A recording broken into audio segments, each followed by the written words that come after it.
Did the items for Jane and Hannah arrive? Starting today, we're going to be supporting them, my husband Bob declared triumphantly over the phone.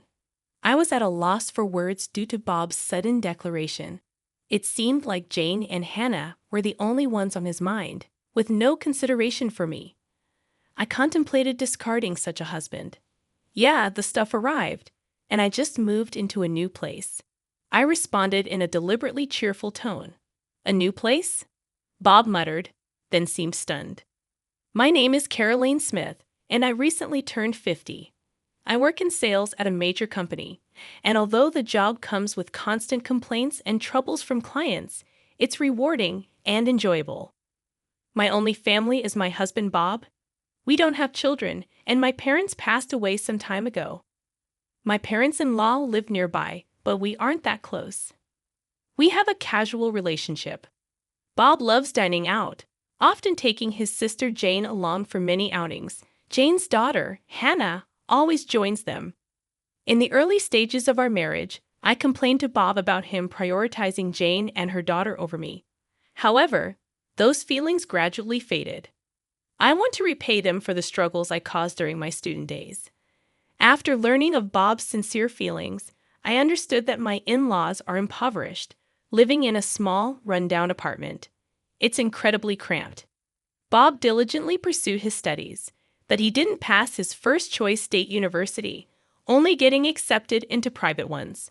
His parents couldn't afford to pay, so Jane, who was working at the time, helped with his tuition. Bob seems grateful to Jane for supporting him during difficult times.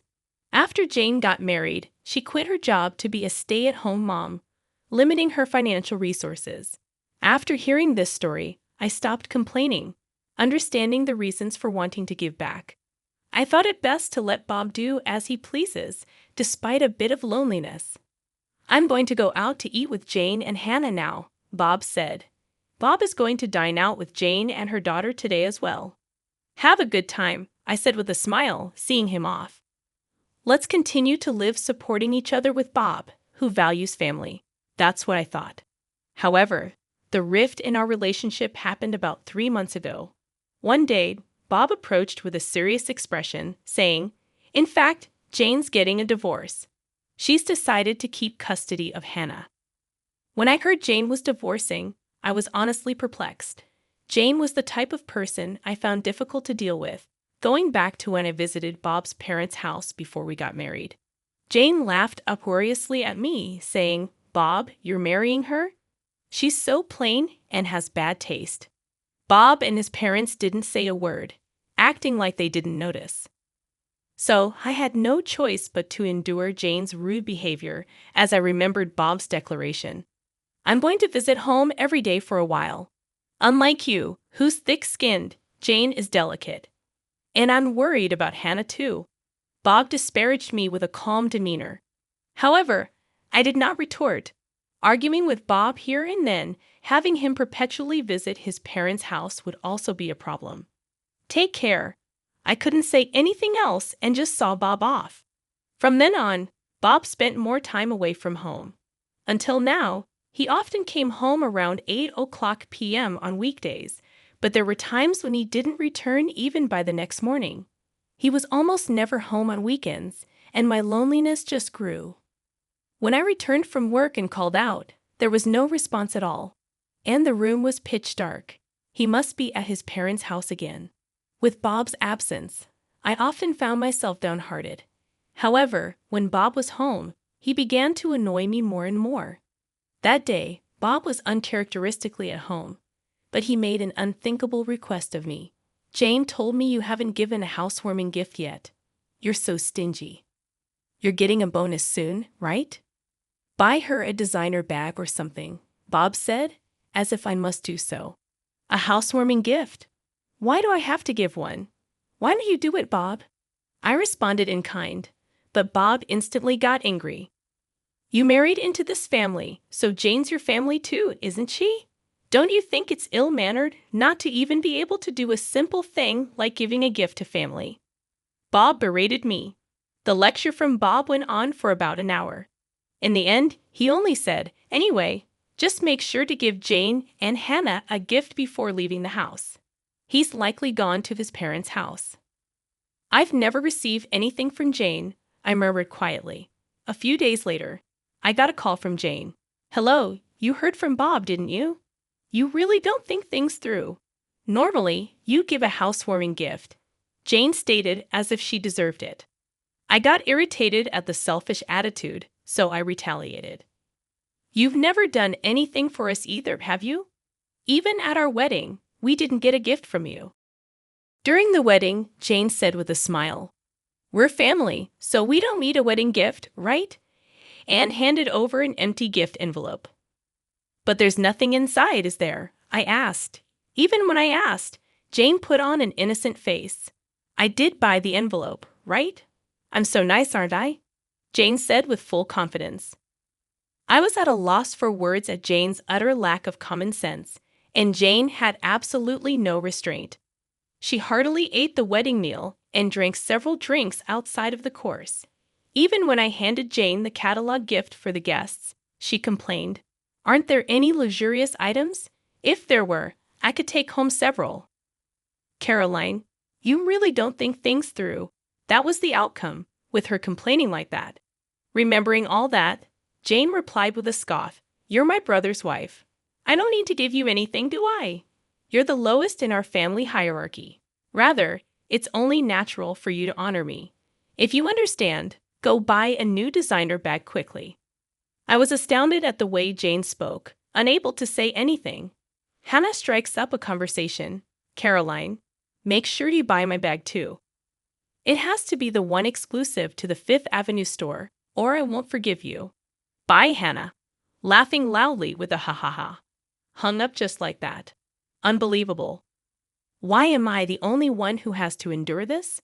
I heaved a big sigh. After that, Bob just stopped coming home. Whenever he did come back, he would take money from my wallet without any regard for my desperate attempts to stop him. You're always at home, so you're not going to use the money, right? I'll use it for something worthwhile. Be grateful. Waving a few bills, Bob left the house. I couldn't take this anymore. I was becoming worn out from Bob's selfish actions.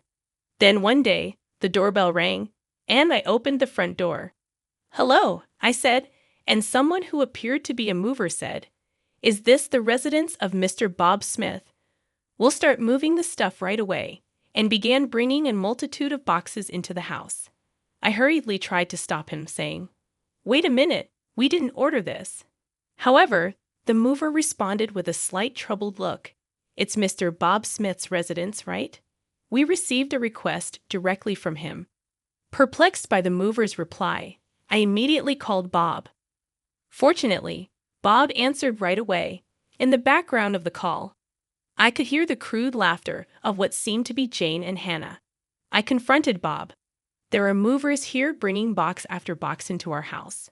What's going on? Then, Bob said something completely unexpected. Oh, did the stuff for Jane and Hannah arrive? From today, we're going to be supporting them. I don't need your opinion, got it? Bob declared triumphantly over the phone.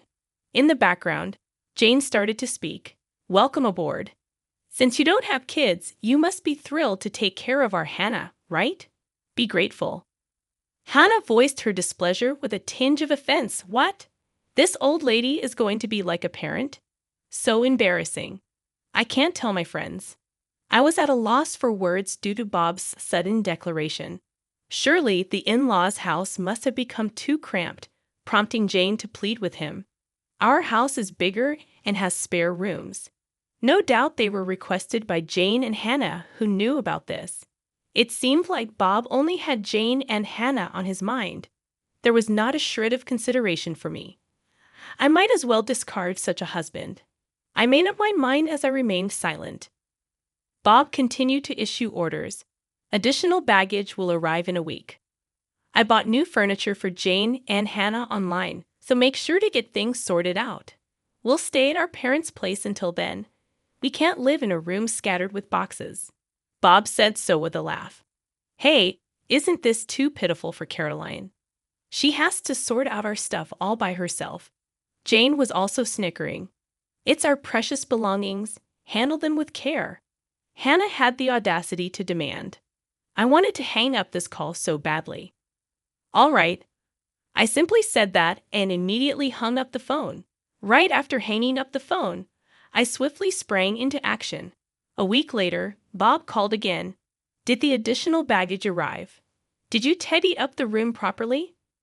Bob probably wants to know the current state of the house.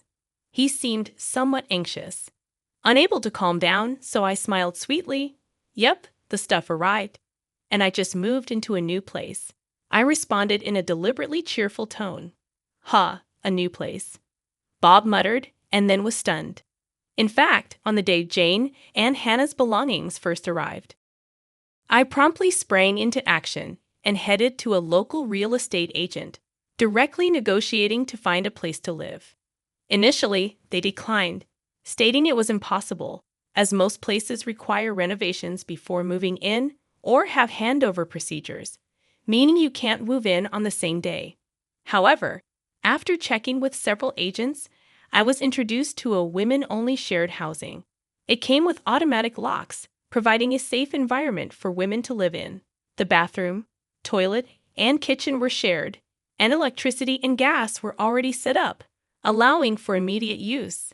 Additionally, a cleaning service came regularly, making it a well-thought-out housing option. Since it was furnished, minimal luggage would not be a problem. According to the real estate agent, there was just one room available.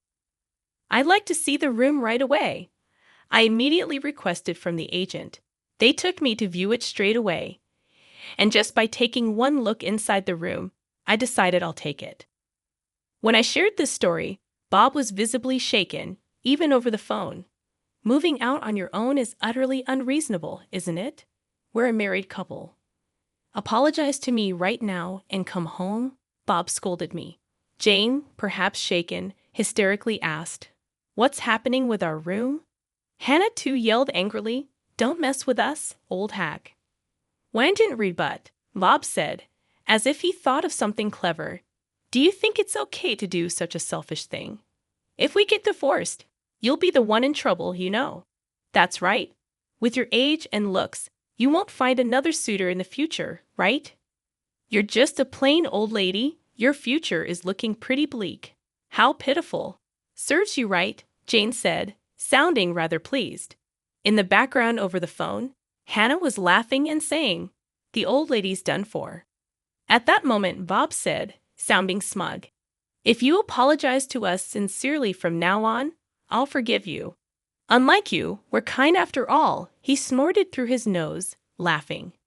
In the background of the call, Jane and Hannah were shouting in agreement, so I decided to set the record straight. Actually, Bob should be the one apologizing, don't you think? I know about the affair you're having. Bob was visibly shaken. The truth is, Bob had been cheating for over 3 months. The other woman was a colleague from his workplace. How did you find out? I thought I'd been utterly discreet. Bob asked, his voice trembling with fear. He must have been so sure he wouldn't get caught, so it wasn't surprising he reacted that way. Being the kind-hearted person that I am, I decided to tell him. I hired a private investigator just in case, because you've hardly been home, right? I thought maybe you were cheating. Good thing I trusted my instincts, and since Bob stayed silent, I just kept on going. I was shocked when the PI got back to me. They finished the investigation in 3 days. You were seeing her every day, huh? Those meals out with Jane and Hannah were only on your days off, it seems, I said, laughing. According to the PI's findings, Bob had been gallivanting around with his mistress every day after work. The money he'd likely been taking from my wallet must have been for her. Bob and his mistress were often close together, making it easy for the PI to get good pictures. I'm going to divorce you, Bob, and I'll be demanding alimony. And, of course, from your colleague, the mistress as well. Expect a certified letter at your office. Smirking at Bob after receiving the PI's results, I headed straight to a law firm. Even the lawyers seemed rather taken aback by the conclusive evidence I presented. How dare you? Bob spat out, clearly irate. When a certified letter arrives at the company, even without opening it, they'll probably have a pretty good idea of what's going on. It's not just going to Bob, but to his mistress at the same company. Surely, everyone at the office will find out about their affair. Hey, Bob, are you okay?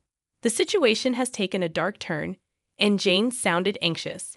Jane must have been planning to have Bob and me take care of life's chores for her, intending to lead a leisurely life.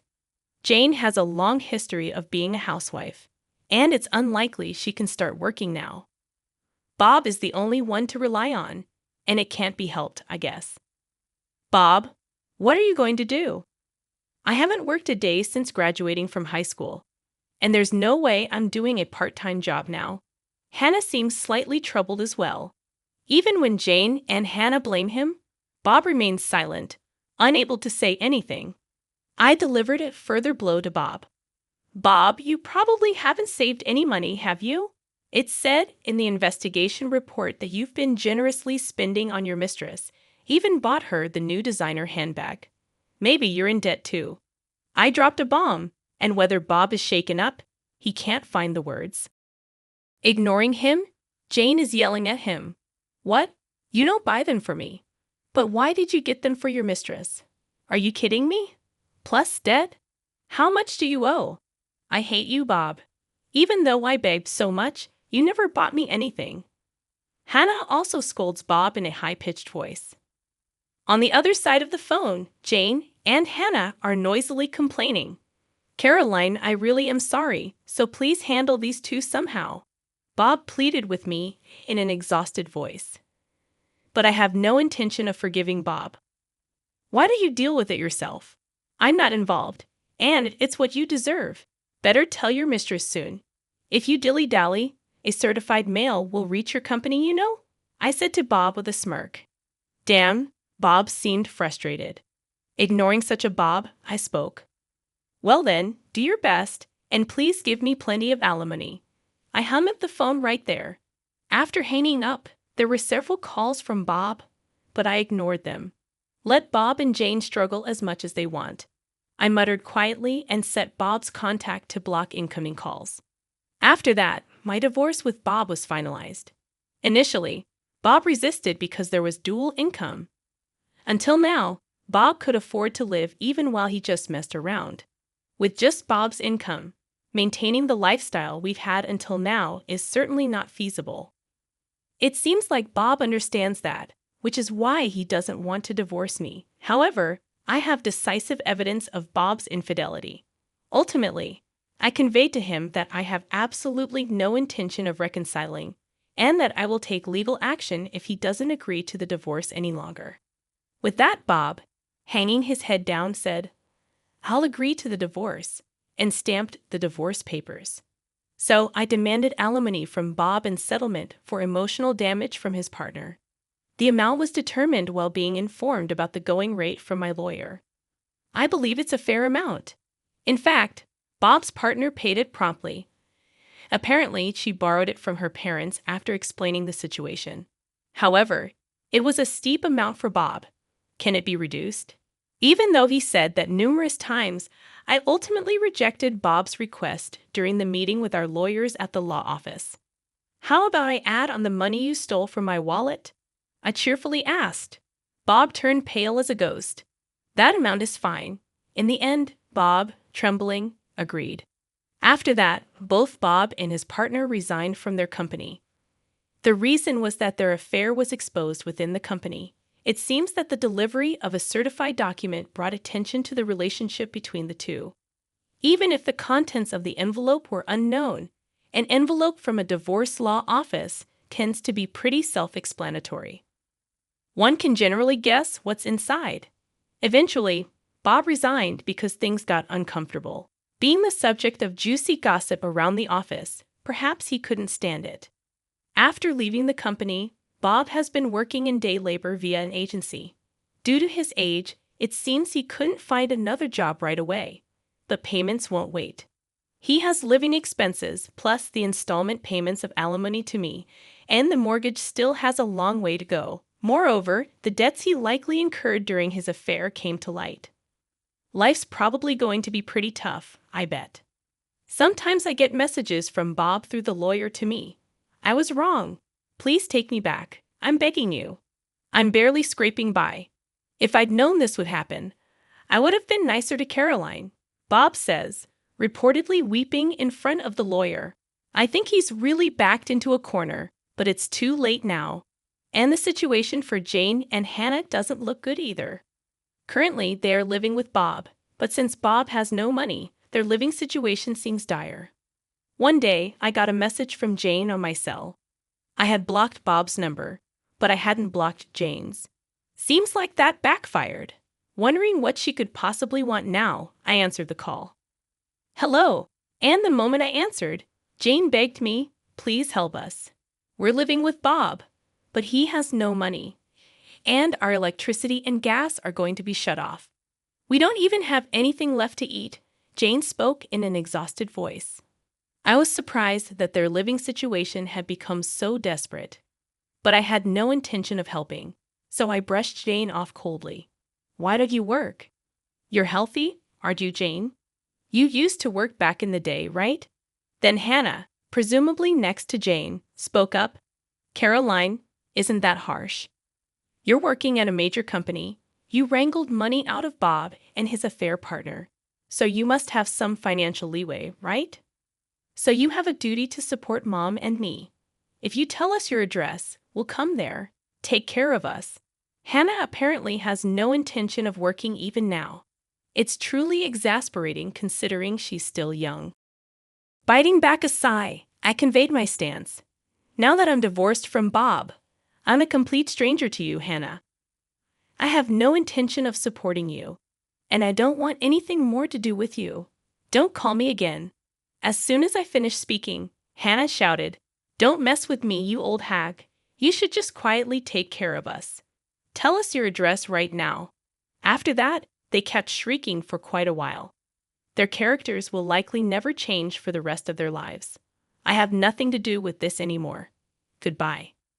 With that, I hung up the phone. I immediately blocked Jane's number. I never want to deal with them again. In their current state, they will likely face more hardship. But it's their own laziness that brought this upon them.